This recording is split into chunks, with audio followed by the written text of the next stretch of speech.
Kevin here from Bows. It's January 2023, and I have in my hands the new flagship bow from BowTech Carbon 1. I want to thank Jimbo's Archery for lending me this bow for the testing. This bow has specs of 25.5 to 30.5 inches draw. It measures 30 inches axle to axle. It's a 70 pounder. And I'm going to be testing this bow at every draw length at 5 grains per pound, or as the industry calls it, IBO testing. I'm going to be using my Huda shooter for consistency, and if you want to see the results, you can always skip to the end of the show, but I'm going to be taking an average of 3 shots at every draw length to get the best average, so stay tuned. Thanks for stopping in. If you like the show, please hit subscribe and hit a like. It helps the channel. Thank you. Before I get started here, I'm going to level my chrono on all axes the best I can. I like to have my arrow go through the chrono at a square angle, so I'll show you what I'm going to do here.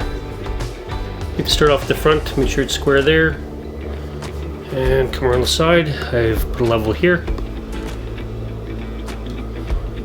and I'll make sure once the bow's in a Huda shooter with the arrow, that the arrow's coming off square, so we have no angles coming through the chronograph for as fair a test as I can do.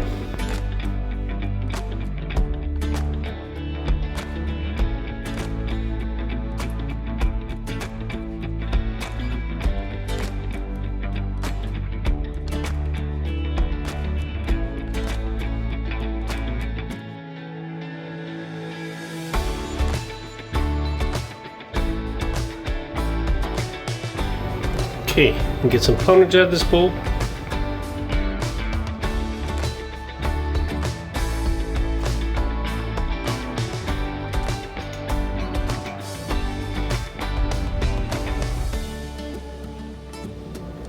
Alright, 69.34. I'm going to call that close enough.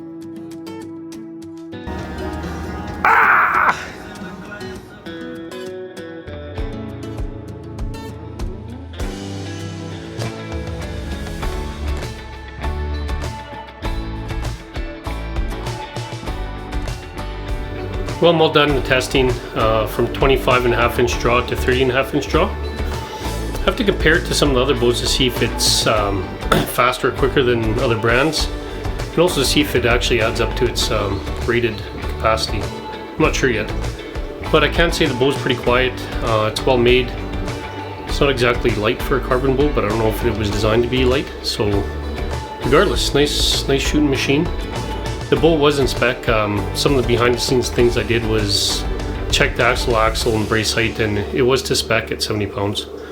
So didn't quite, on my scale, didn't quite get 70 pounds. It was 69.34 and then over 38 and close enough to 70. My scale is at best within a very few percent, but testing's done.